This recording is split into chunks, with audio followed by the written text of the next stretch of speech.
All right, let's jump right in. Today we're unpacking a truly profound and, honestly, deeply empathetic text that tackles something so many of us feel but really struggle to put into words. We're exploring that sensation of feeling fundamentally incomplete, of being completely dominated by burnout, self-denial, and this unshakable impatience. If you've ever felt like you're running on absolute empty, but you still literally cannot stop yourself from pushing forward, the insights we're about to explore are going to offer a totally new perspective on what you're experiencing. Why does it feel like you'll disappear if you stop moving? It's a terrifying feeling, isn't it? Think about that sudden wave of panic that sets in on a quiet Sunday afternoon. You finally sit down, and instead of relief, you feel this crushing anxiety that you should be doing something. Well, the source material we're looking at today hits the nail on the head right off the bat. It acknowledges this hidden, aching pain, the deep-seated fear that if you aren't constantly producing or moving, your very existence might just fade away. This isn't just about having a busy schedule. It's about the fear of the emptiness waiting for us in the stillness. So let's get into Section 1, the identity of endless impatience. Society loves to look at deep apathy, that heavy feeling where you just can't bring yourself to start anything, and casually label it as laziness or a lack of willpower. But the text we're exploring completely debunks this harmful myth. This lethargy isn't a lack of effort. Actually, it's more like structural exhaustion. It's a condition where the exit for your energy has just been blocked off after years of your heart being worn down. The text points to a void created by childhood bitterness. We're talking past unfairness, unspoken grievances, or unmet needs that have silently piled up over the years. As adults, this trauma doesn't always look like sadness. Often it manifests as this agonizing impulse that you simply have to keep moving just to prove you are still here. And this structural exhaustion traps us in a brutal cycle. Quitting is painful, sure, but continuing, that's also painful. Have you ever tried to fill a deep emotional void with temporary stimuli, maybe a scrolling endlessly on your phone, drinking a bit too much, or throwing yourself into meaningless busy work? The author points out that these reactions don't work because you aren't actually addressing the emptiness at all. In fact, the more you try to distract yourself, the more sharply defined that empty void becomes the second the distraction fades. The realization that having fun doesn't even feel worth it anymore isn't a sign that you're broken, it's actually a deeply honest recognition of this exact trap. Which brings us to Section 2, the limits of superficial self-love. If temporary distractions don't work, what about self-care? We're constantly told to just eat our favorite foods, take a quick trip to escape, or force ourselves to socialize and connect with others to cure our burnout. But the author argues we need to completely rethink what self-love actually is. According to the text, these mainstream fixes aren't genuine self-care at all. They are simply the consumption of pleasure. Now, there's absolutely nothing wrong with a great meal or a vacation, but because these actions don't touch the root of the psychological suffering, they're basically just temporary band-aids over a much, much deeper wound. Pleasure only temporarily covers the suffering. For someone who is deeply hurting, superficial prescriptions like just treat yourself or take a bubble bath don't just fail to work, they can actually feel like a blade. It's literally like putting a fragile bandage over a deep wound without treating the infection underneath. When that temporary pleasure peels away, the suffering is even more vivid and agonizing, all because you realize the cure didn't actually fix you. It's a heavy realization, but it forces us to look right past the modern wellness industry and seek out something much more substantial.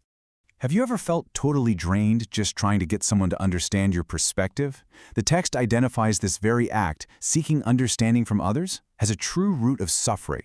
The author suggests that the simple act of expecting or seeking fundamentally ties you to the reactions of other people. You desperately expect to be understood, you inevitably feel betrayed or let down when you aren't, and then you just try again. It's a cycle that completely drains your vital energy. Drawing your interest away from these expectations and cultivating a kind of necessary quiet detachment, that is the first real step toward genuine peace. Moving right along to Section 3, letting go of expectations and labels. So, if seeking validation from the outside world only drains us, the solution has to lie in shedding all that heavy baggage. It starts with dropping those expectations of others, like we just talked about, but then it goes deeper. Step 2 is dropping categorical labels: your name, your gender, your professional status, your nationality. The text argues that these labels artificially slice up the world and trap us in rigid boxes. Finally, step 3 is dropping metrics: age, income, achievements. Think about it. When you tie your identity to numbers, you completely block yourself from seeing the essence of life. Discarding these labels isn't about giving up who you are, it's about finding this immense relief from the pure exhaustion of constantly maintaining a persona in a divided world. The ultimate goal of shedding all these labels is the desire to reach a state where everything is one and one is everything. Now, I know that sounds super philosophical, but at its core, it's really just the ultimate desire to simply exist. It's the yearning to breathe without being placed in a box, judged by a metric, or weighed against someone else's success. The author notes that this yearning comes directly from being so deeply exhausted by societal division.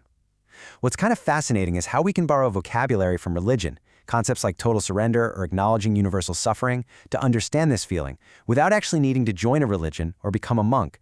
It's really just about finding the precise words to outline our profound need for unity and rest. Next up is Section 4, not surrendering, but tightening.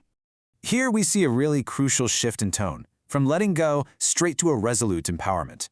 There's a massive difference between being washed away and riding the flow. Being washed away is entirely passive. It means your will has vanished and the currents of life are just battering you around. But riding the flow, that is an active presence. You stop exhausting yourself by swimming against the current, yet you maintain your existence and your navigation right within it. You're simply moving, stopping, and moving again. You aren't overcomplicating life with forced structures. You're mindfully breathing with the rhythm of the water. To make this even clearer, let's compare these two ideas. Surrendering kind of implies handing your fate over to something else, giving up to a higher power, or relying entirely on others to save you. But the text advocates for a concept it translates as tightening. Think of it as tying up loose ends yourself. It's about refusing dependency. It's the active will to bring things to a quiet, independent completion with your own hands.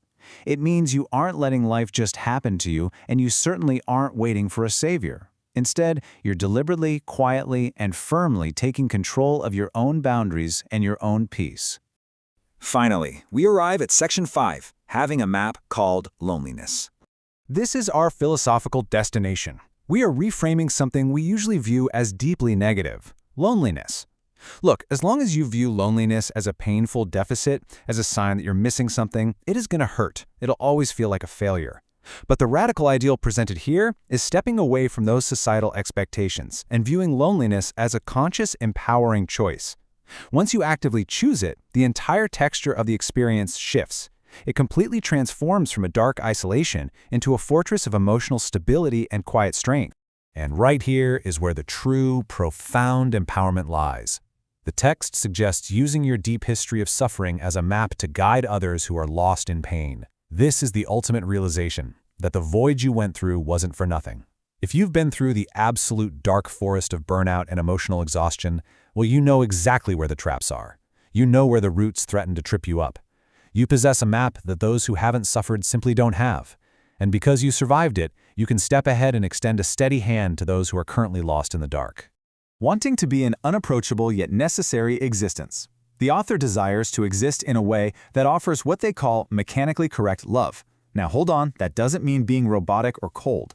It means offering love and help unconditionally, completely unswayed by a need for validation. You do what's right and you help others, without fearing being disliked and without making it your goal to be loved in return. It's a solitary endeavor, for sure, but it is perhaps the absolute strongest, most generous, and emotionally stable way a person can possibly live. So we're left with one final question for you. How will you use your own history of suffering as a map? The text we've explored today asks us to stop viewing our exhaustion as a failure and instead view it as a profound personal history that holds immense value. We don't have to fix the void overnight. Sometimes just moving, stopping, and existing is more than enough. I really hope this journey has helped you rethink your relationship with your own pain. Thank you so much for joining me for this explainer, and I'll see you in the next one.